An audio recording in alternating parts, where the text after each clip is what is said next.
Dice que las religiones, en última síntesis, dice, tienen origen sexual. Yo estoy de acuerdo con Freud en ese sentido. Si ustedes están de acuerdo, bien. Si no están, bien. Yo por mi parte sí estoy. Cuando uno mira las religiones de los indígenas, por ejemplo, las religiones de las distintas tribus de Indoamérica, o de África, o del Asia, puede, dijéramos, evidenciar en forma directa y por sí mismo, de que todas esas religiones, en todos esos cultos, hay una mezcla de lo sexual con lo místico, es decir, de lo religioso con lo erótico. Uno se maravilla al ver en la India esa clase de templos, los ágoras, dioses y diosas allí, en posturas de tipo erótico, copulando.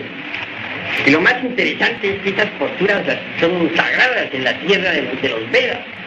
Y lo más interesante es que esas posturas son sagradas en la tierra de los Vedas. Están debidamente clasificadas. Y en una o en otra forma coadyuvan maravillosamente con Eros, en la erótica, a lo freudiano, o a lo meramente, dijéramos, lujurioso. Pero coadyuvan. Habían en Creta grandes procesiones, por ejemplo, en que las sacerdotisas iban con palos enormes de madera sagrada. Entonces el palo no era considerado de la forma vulgar como hoy lo hacemos, sino que se le rendía un verdadero culto. También se rendía culto al yoni, es decir, al órgano sexual femenino. No hay duda de que la lanza aquella con la que se dice que Longino se dio el costado del Cristo no es sino una viva representación del falo. No hay duda también de que la copa, cáliz, o el santo grial, como dicen, por el cual pelearon todos los caballeros de la Edad Media cuando salieron para la Tierra Santa durante la época de las cruzadas eucarísticas, representa al yoni femenino, al eterno femenino. Por cierto que los caballeros de la Edad Media andaban buscando ese cáliz en que bebió Cristo la última cena, símbolo del yoni. Jamás lo encontraron, es obvio. Pero como recuerdo de aquella época y de la búsqueda del santo grial y de la pelea contra los moros, quedó la copa esta de las Olimpiadas, copa que se entrega a los vencedores en los Juegos Olímpicos. Tiene ese origen esa copa. Y no olviden que representa siempre al yoni, es decir, al órgano sexual femenino. Sí, pues, en el terreno de lo suprasexual, el cáliz y la lanza son sagrados. El esperma es sagrado, porque en el esperma está contenida nuestra propia personalidad. Los alquimistas medievales veían en el esperma al vidriolo. Por cierto que esa palabra se descompone así: visita interior interran, rectificatur invenias, occultum lapidum. Visita el interior de nuestra tierra que rectificando encontrarás la piedra oculta. Pero ¿a qué piedra se referirían precisamente los alquimistas medievales? A la famosa piedra filosofal. Tal piedra hay que fabricarla. Y no hay duda de que existen fórmulas para su fabricación. Yo creo en la piedra filosofal, pero hay que fabricarla. Mediante el esperma sagrado y sus transmutaciones es posible lograr la piedra filosofal. La transmutación de la libido sexual, convertir el esperma en energía, es posible cuando se conoce la clave. Lo importante es conocer la clave. Si con el enseminis podemos nosotros dar vida a un hijo, si con el enseminis podemos reproducir la especie, si con el enseminis podemos llenar de millones de seres humanos un mundo, es cierto y de toda verdad que con el enseminis, es decir, con la entidad del semen, podemos darnos vida a sí mismos y convertirnos en verdaderos superhombres en el sentido más completo de la palabra. Ahora bien, lo importante sería lograr la transmutación de la libido sexual. Mediante la transmutación logramos cerebrizar el semen y seminizar el cerebro. Se hace necesario seminizar el cerebro, señores, porque es muy sabido por los hombres de ciencia actual que no todas las áreas del cerebro actualmente están trabajando. Se sabe hoy en día en medicina de que solo una mínima parte de nuestro cerebro está actualmente ejerciendo sus funciones.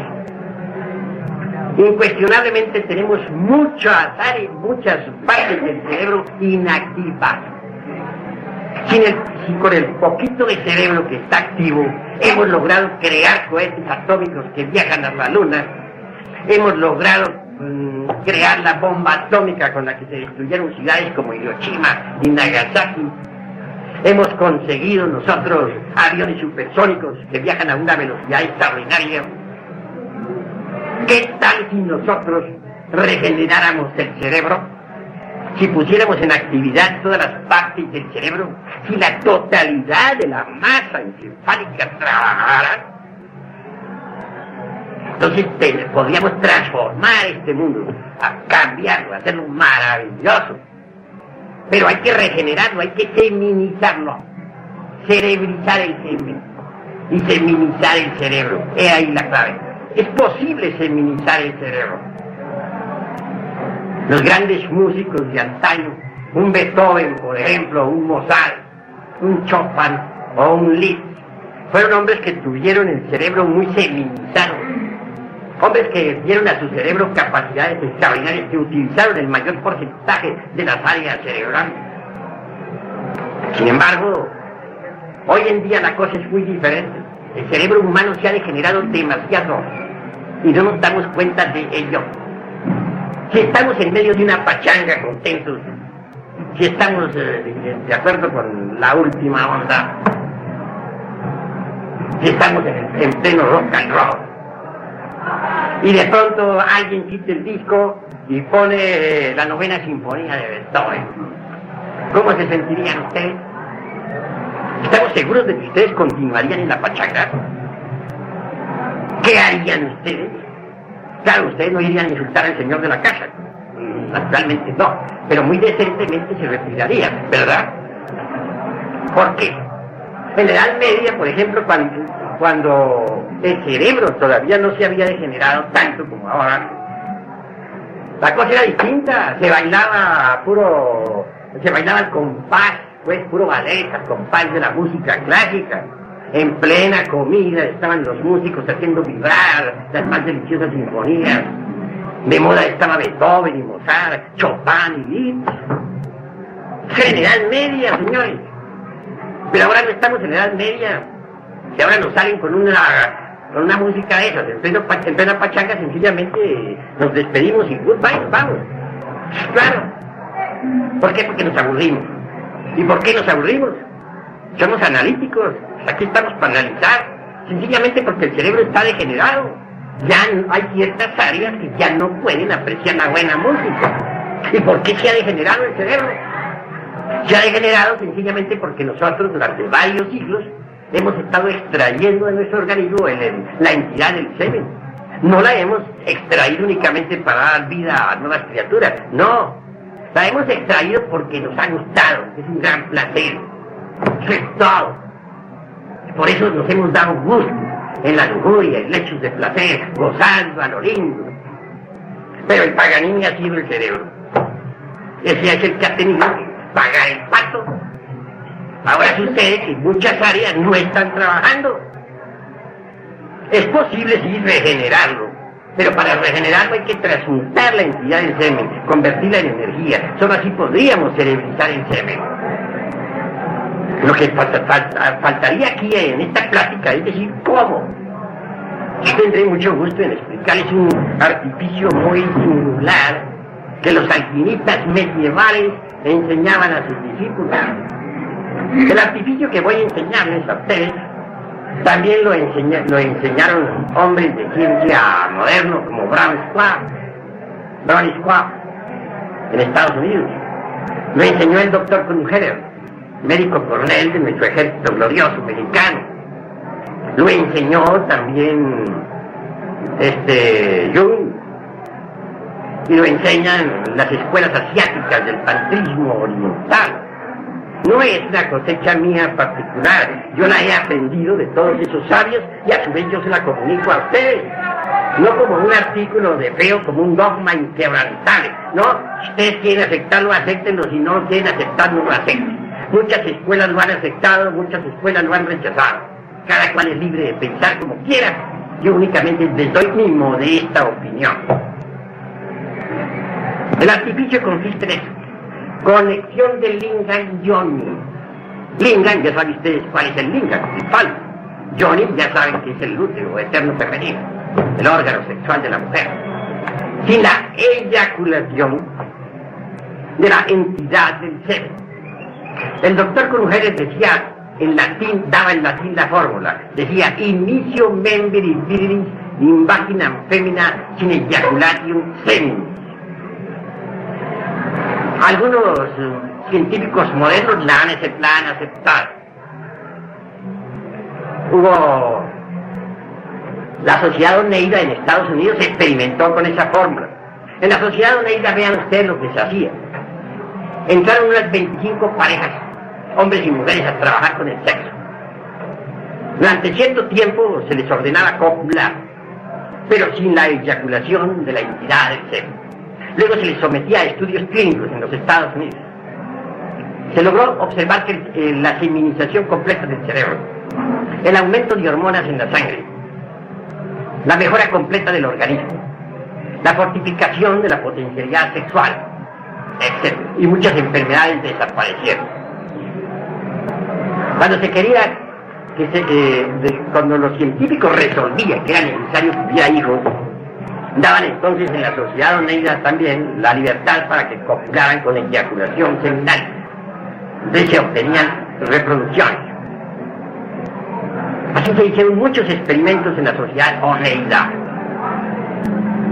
En todo caso, lo interesante de este fino artificio que constituye el secretum secretorum de los alquimistas mexicans consiste en que nunca llegan a degenerarse las glándulas sexuales.